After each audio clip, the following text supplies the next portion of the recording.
Mas agora a gente volta aqui ao nosso assunto com a psicóloga doutora Valéria Macedo, sobre compulsão alimentar. A gente tinha justamente perguntado para ela, né, o que é que gera essa compulsão, essa vontade incontrolável de comer, né? E quando a gente sabe que isso realmente já está sendo uma coisa patológica, doutora? Bom dia, obrigada. Bom dia. Né, mais uma vez estar aqui. Assim, você falou, né, 5%, né, da população, mas existem as subnotificações. Realmente as pessoas que não procuram, né, por vergonha, eles acham que não tem um problema, né? E é multifatorial. A gente não tem, claro que tem principalmente os aspectos psicológicos envolvidos, mas tem a questão social, às vezes por conta para preencher talvez um vazio, né? Por alguma angústia, alguma tristeza, e aí a pessoa acaba comendo compulsivamente para preencher aquilo de uma outra forma que não seria a ideal, a adequada, né? Existe os que a gente chama de gatilhos, algumas situações que de alguma forma mexem com aquela pessoa e que acabam impulsionando, né, a gente pode chamar de um distúrbio? É um transtorno, na transtorno, verdade, né? A gente nem fala gatilho, a gente fala os fatores desencadeantes, certo. Né? E aí, mas são muito pessoais, cada fator, né? A gente associa compulsão alimentar, geralmente, às pessoas obesas, que não é verdade, né? Como você falou mesmo, a própria Yasmin, ela não é obesa, ela não tem sobrepeso, mas ela deve ter alguma questão emocional, intrínseca dentro dela, né? Que alguma coisa subjacente que a gente não sabe, que a gente não conhece, e talvez, eu não sei se ela faz terapia ou não, e aí pode estar, se manifesta desse jeito, mas a pessoa não percebe que é algo emocional, né? E aí é muito pessoal de cada um, mas geralmente está associado a fatores sociais, né? Como eu falei, às vezes, eu trabalhei o dia todo e mereço, né? Uma recompensa, então comer aqui muito, né? E aí acaba virando um transtorno quando isso passa do limite. Né?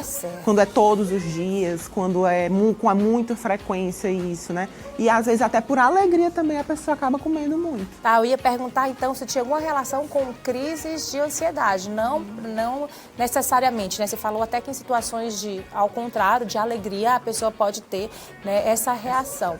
Quais são as consequências disso, tanto psicologicamente como físicas também, doutora? Então, assim, psicologicamente, né, essa pessoa pode ficar afastada, né, às vezes, da sociedade, se afastar, né, dos amigos, pode também não render muito em alguns locais, porque é uma coisa que ela faz escondida, geralmente, né, e ela tem dificuldade, às vezes, de se abrir. Então, assim, as consequências são várias e depende, claro, de cada indivíduo, né? Tem algumas pessoas que conseguem viver com o transtorno sem... mesmo sabendo que é um transtorno, que alimentar, vivem bem e outros que não, né? Vivem escondidas às vezes, não relatam, não conversam sobre isso, né? E geralmente faz muito escondido. E esse transtorno, ele pode ocasionar outros? Por exemplo, a pessoa que tem compulsão alimentar acaba ganhando peso, de repente, não se sente bem com o espelho e passa a desenvolver uma anorexia, que seria o contrário. Geralmente esse tipo de caso pode acontecer, doutora? Pode sim. Anorexia, bulimia e também o contrário, né? Como você falou, como eu estava falando. A gente associa muitas pessoas gordas, obesas, mas as magras também. E elas acabam, vamos dizer, descontando isso em atividade física, fazendo um jejum muito prolongado, né?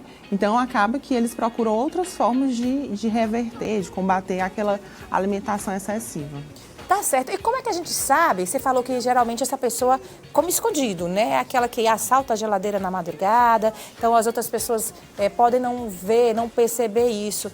Então, como é que a gente faz? Como é que a gente sabe que aquele sinal é de alerta, que aquilo ali está passando no normal, que não é apenas um apetite e excesso? Como é que a gente faz para, inclusive, ajudar pessoas que estejam passando por isso, doutora? Até ia comentar um pouquinho assim, quando a gente sai, quando a gente viaja, né, acaba exagerando na alimentação, né? Porque é uma forma, às vezes, cultural de você conhecer os locais, é um aniversário, é uma comida diferente.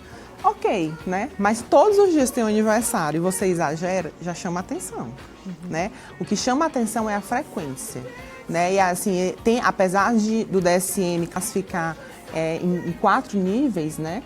É interessante perceber mais essa questão oculta, assim, da culpa, né? Da vergonha, do medo, né? E aí é o momento de procurar ajuda. Tá certo. Só pra gente encerrar, eu sei que isso depende de diagnóstico, depende de cada pessoa, mas o tratamento, como é que ele é feito, doutora? A gente faz o tratamento, primeiro essa pessoa tem que querer ir para o tratamento, porque não é fácil, né? Tem que assumir que realmente está com problema.